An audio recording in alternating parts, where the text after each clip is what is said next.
Hello friends, welcome to our channel. Today we are going to discuss the most important topic, that is the French Revolution. इस GS1 में इसे सवाल पूछे गए हैं और आगे भी पूछा जा सकता है, वो ये वर्ल्ड हिस्ट्री का पार्ट है। तो आज हम डिस्कस करने वाले हैं reason behind the French revolution. तो बहुत से रीज़न है, वहाँ पे हम अभी देखेंगे पॉलिटिकल रीजंस क्या है। तो पॉलिटिकल अगर हम देखा जाए तो यहाँ पे बर्बन डायनेस्टी का रूल था, मोनार्की थी यहाँ पे। जैसे हमारे पास slave dynasty, Tughlaq dynasty, Mughal dynasty का शासन था, मराठा डायनेस्टी, ऐसा जब शासन था वैसे यहाँ पे बर्बन डायनेस्टी का शासन था। तो लुई 14 जब तक थे तब तक यहाँ पे रूल बहुत अच्छी तरह से होता था। जब लुई 15 और लुई 16 जब राजा बने तब यहाँ का प्रशासन बहुत गड़बड़ा गया। तो इनको एविल इन फ्रांस ऐसा भी इनका शासन को कहा जाता है। तो ये अपनी ही धुन में मस्त रहते थे। लुई 16 तो अपनी ही धुन में मस्त रहते थे, दारू पीना, डांस देखना, ये सब वे करते थे, पैसे उड़ाना। तो यहाँ पे देखा जाए तो इनके शौक बहुत होते थे और इनके शौक का सब खर्चा आम पीपल से लिया जाता था टैक्स के रूप से।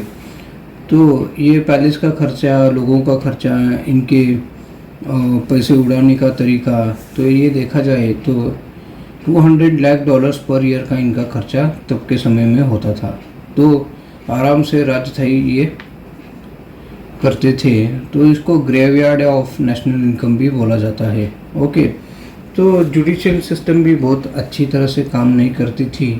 अगर किसी को सज़ा देनी हो तो अमीर लोग एक कूपन ले सकते थे जुडिशरी से पैसे दे के। तो ये कूपन पे अगर किसी का नाम लिखा जाए तो उनको ये जुडिशरी अरेस्ट करने का फरमान जारी करती थी। तो जुडिशरी में करप्शन था, नोबल्स के लोग बहुत करप्ट थे। तो ये सब पॉलिटिकल सिचुएशन में ये आता है। आगे जाके इससे लोग बहुत त्रस्त हो गए और रेवोल्यूशन की मांग करने लगे। तो आगे जाने के बाद हमें पता चलता है सोशल सर्कमस्टांसेस क्या थे। अब ये सोशल सर्कमस्टांसेस देखने जाए तो फ्रेंच को 3 हिस्सों में बांटा गया था, 3 स्टेट में बांटा गया था। फर्स्ट स्टेट में चर्च आता था, सेकेंड स्टेट में नोबल्स आते थे और थर्ड स्टेट में common peoples like teacher, workers, peasants, businessman आते थे।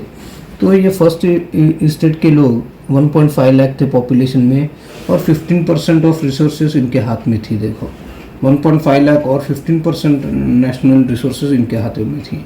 सेकेंड स्टेट में अगर देखा जाए नोबल्स, ये 1.4 लाख थे और 20% रिसोर्स इन्होंने कैप्चर किए हुए थे। देखो थर्ड स्टेट में 98% पॉपुलेशन थी और 65% ऑफ रिसोर्सेज इनके हाथों में थी।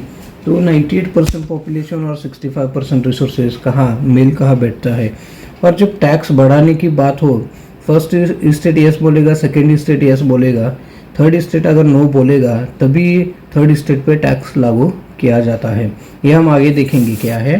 पर सब बोझा थर्ड स्टेट पे आता था, फर्स्ट और सेकेंड स्टेट पे कोई टैक्स नहीं था। बॉटम टू अप ये सब पैसे जाते थे इनके टैक्स के रूप से।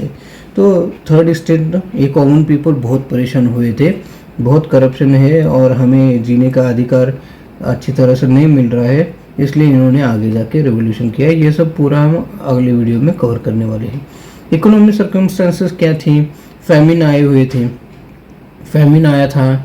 फ्रांस ने यूएसए को लिबरेट करना था ब्रिटेन से, तो वहाँ पे सोल्जर्स भेजे थे और इनकी अय्याशियाँ इतनी थी कि वो पैसे उड़ाते थे।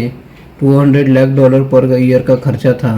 फैमिन होते हुए बावजूद लैंड प्रोडक्टिविटी नहीं थी, एग्रीकल्चर लैंड, इंडस्ट्री नहीं थे, कोई इतना खास कुछ फ्रांस में नहीं था। इसलिए बहुत से तकलीफ़ों से लोगों को एक टाइम का ब्रेड भी नसीब नहीं होता था। ऐसी इकोनॉमिक सिचुएशन फ्रांस में आई थी जब लुई 16 राजा थे।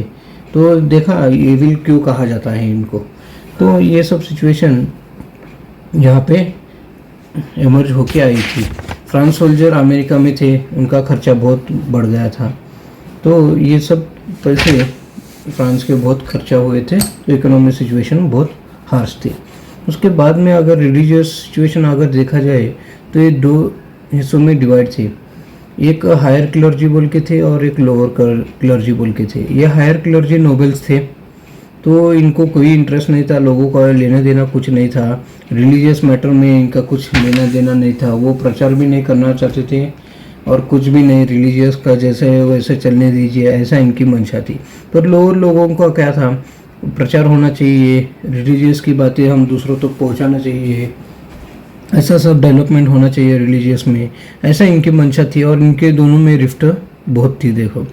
तो ये लोग नोबल्स लोग थे, इनको बहुत आलीशान रहते थे, और ये जो लोअर लोग थे इनको एक जोड़ी कपड़ा ही मिलता था पहनने के लिए। तो इतनी इनकी हालत बहुत बद से बदतर थी। तो इंटेलेक्चुअल का रोल यहाँ पे आता है। इंटेलेक्चुअल जो दिमाग की बत्ती जलाते हैं लोगों की, तो उनमें से एक थे वोल्टायर। वोल्टायर ने बोला था creativity is the biggest force lead to creation and development of state. तो इन्होंने बोला था क्रिएटिविटी होनी चाहिए, कैसे राज्य होना चाहिए, फ्रीडम ऑफ एक्सप्रेशन कैसे होना चाहिए, हमें अपनी बातें रखने का मौका मिलना चाहिए, हमारी क्या तकलीफ है ये समझ के लेना चाहिए, ऐसा वोल्टायर का मानना था। मोंटेस्क्यू दूसरे थे। मोंटेस्क्यू ने सेपरेशन ऑफ पावर पे ज़्यादा ध्यान दिया। पावर कैसे सेपरेट होनी चाहिए, एक ही हाथों में सत्ता नहीं होनी चाहिए, पावर को कैसे इस्तेमाल करना चाहिए, ये मोंटेस्क्यू ने किताब भी लिखी है, वो हम देखेंगे। तो रूजो बोल के एक और इंटेलेक्चुअल थे, उन्होंने friendship is a social contract between ruler and people बोल के एक किताब भी लिखी है देखो इन्होंने। तो राजा प्रजा के लिए होता है, प्रजा राजा के लिए नहीं होती, ऐसा इनका मानना था। रूजो बोल के थे, उनका ऐसा मानना था। ये इंटेलेक्चुअल पीपल का दूसरों की दिमाग की बत्ती जलाने का काम होता है, वो अच्छी तरह से कर रहे थे।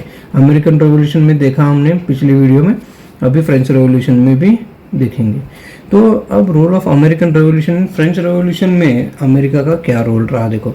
जो फ्रेंच के सोल्जर यूएसए गए थे ब्रिटेन से लिबरेट करने के लिए, वहाँ पे उन्होंने पाया कि अमेरिका के लोगों की क्या मानसिक स्थिति है, कि वो क्या चाहते हैं, कैसे फ्रीडम चाहते हैं, कैसे लाइफ एंड लिबर्टी जीना चाहते हैं, लाइफस्टाइल कैसा होना चाहिए, ये सब बातें फ्रांस के सोल्जर को पता होने लगी।